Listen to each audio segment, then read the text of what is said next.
ఆల్రెడీగా ముందుగానే ఈ పంపుని తీసామండి. ఈ ట్యాప్ని ఈ విధంగా తీసుకోవాలి. తర్వాత దీనికి ఉన్నటువంటి ఆ ప్లాస్టిక్ క్యాప్ని రిమూవ్ చేస్తే లోపల స్క్రూ ఉంటుంది. ప్లస్ స్క్రూ డ్రైవర్ అయితే సెట్ అయిపోతుంది. ఆ స్క్రూని మనం రిమూవ్ చేసుకోవాలి. రిమూవ్ చేసుకున్న తర్వాత దీని విధంగా లాగేస్తే ఊడొస్తుందండి. చూడండి లోపల ఏ విధంగా సెట్టింగ్ ఉందో. ఇప్పుడు దీని మీద ఉన్నటువంటి ఈ రౌండ్ కప్పుని మనం తీసుకోవాలంటే అది టైట్గా ఉంది.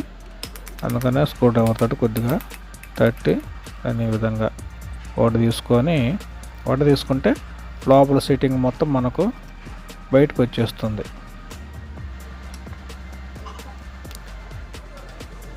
ఇది వచ్చేసి ఈ స్పానర్, అడ్జస్టబుల్ స్పానర్. ఈ స్పానర్ తోటి ఆ లోపల ఉన్నటువంటి ఆ క్యాప్ని తీసుకోవాలి.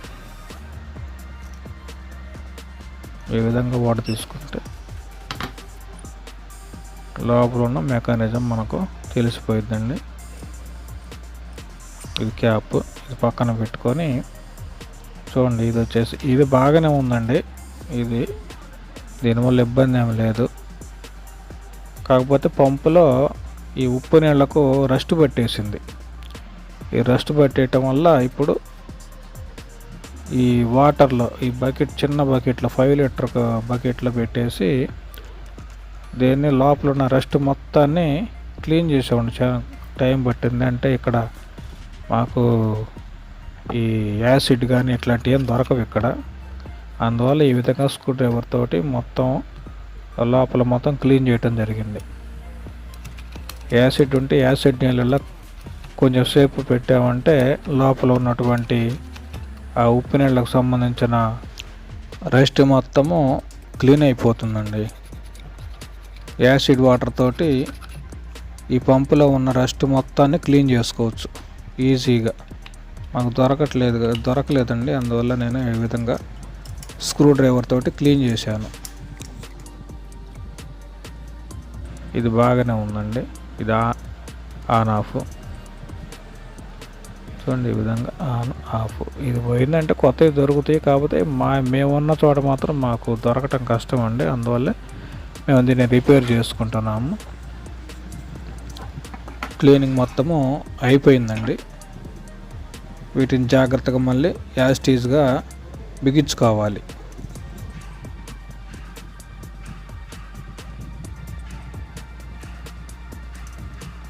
చూడండి, అక్కడ ఉన్న 2 బటన్స్, అక్కడ ఉన్న 2 హోల్స్లో కరెక్ట్గా సిట్ అయిపోతాయి.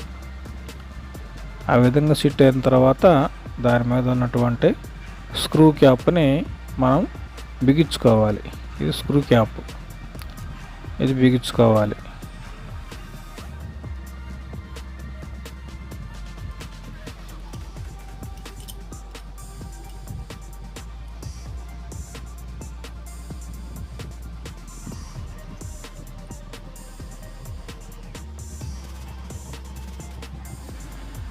స్పానర్ తోటి టైట్ చేసుకోవాలి ఈ విధంగా. ఓకే, తర్వాత వచ్చేసి దానిపైన ఉన్నటువంటి కప్పుని, ఇది కూడా స్క్రూ టైప్ కప్పే, ఈ విధంగా తిప్పేసేసి టైట్ చేసుకొని యాస్టీజ్గా పైన ఉన్నటువంటి నిప్పులు ఇది నొక్కితే వాటర్ వస్తాయి అన్నమాట. దీన్ని మనం కరెక్ట్గా సెట్ చేసుకొని మళ్ళీ స్క్రూని మనం టైట్ చేసుకోవాలి. అందులో ఉన్న స్క్రూని ప్లస్ స్క్రూ డ్రైవర్ తోటి మనము దాన్ని టైట్ చేసుకోవాలి. ఈ చిన్న పనులండి ఇంట్లోనే మనం ఇలాంటి మెకానిజం చేసుకొని పాడైపోయిన దేన్నైనా సరే మనము జాగ్రత్తగా రిపేర్ చేసుకోవచ్చు. కొంచెం తెలివితేటలు వాడితే సరిపోతుందండి.